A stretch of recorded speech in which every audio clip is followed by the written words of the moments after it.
Milena Siracusa, DS dell'Istitut Sciascia, oggi un'interessante iniziativa sull'educazione finanziaria con un ospite sicuramente di grande livello che parlerà ai ragazzi e spiegherà quali sono le dinamiche dell'aspetto finanziario. Sì, è un'iniziativa che abbiamo atteso per un intero anno scolastico durante il quale ci siamo preparati a vivere in maniera significativa questa giornata, l'incontro con il sostituto procuratore Marco Cavallaro che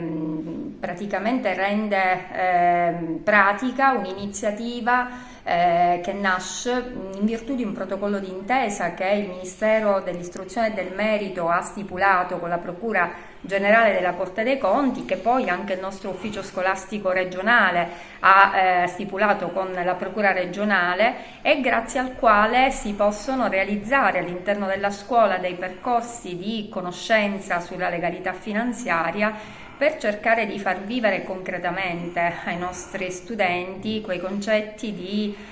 onestà, di uso corretto del denaro pubblico finalizzato al bene collettivo. Per cui ancora una volta le risorse professionali interne dell'istituto collaborano e si accompagnano a risorse qualificate esterne per convergere verso un unico obiettivo: costruire abiti comportamentali che siano aderenti alle norme, ispirati ai principi del buon cittadino, richiamandoci alla nostra Carta Costituzionale che deve sempre guidare qualsiasi azione posta in essere. Ecco, oggi lei cosa chiederà ai ragazzi? Cioè, cosa spiegherà? Quali saranno i concetti per una maggiore legalità? Perché legalità è anche la legalità della contabilità, dei conti, dell'aspetto finanziario, insomma. Ma innanzitutto mi permetta di ringraziare la nostra Procura Generale per questo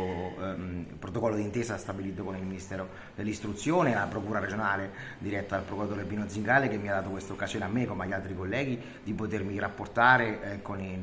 ragazzi delle scuole superiori.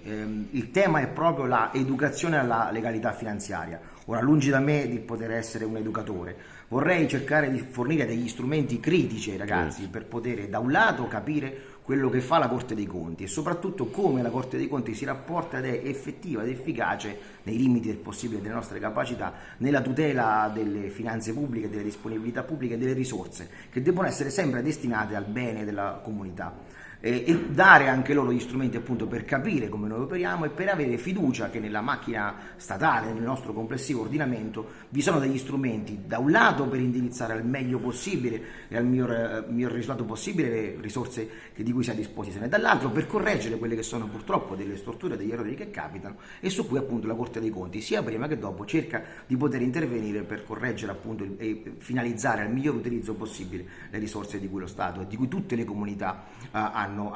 disponibilità. Ovviamente Stato e comunità sono in realtà la stessa cosa, noi siamo parte dello Stato. I ragazzi devono essere spinti a partecipare in maniera positiva e proattiva alla vita della propria comunità nei suoi più ampli e diversi gangli e aspetti, e soprattutto avere convinzione che vi sono degli strumenti per poter indirizzare nei limiti, ripeto, della possibilità e delle capacità al miglior ottenimento possibile, al miglior bene possibile della comunità, le risorse di cui abbiamo a disposizione e che vengono destinate appunto da noi stessi al nostro bene comune. Questo sarà il mio tentativo, non certo di educare, ma di fornire se possibile degli strumenti di interesse, di valutazione, di critici per poter essere dei cittadini sempre più informati, sempre meglio informati, sempre più attivi e propositivi e positivamente inseriti nella macchina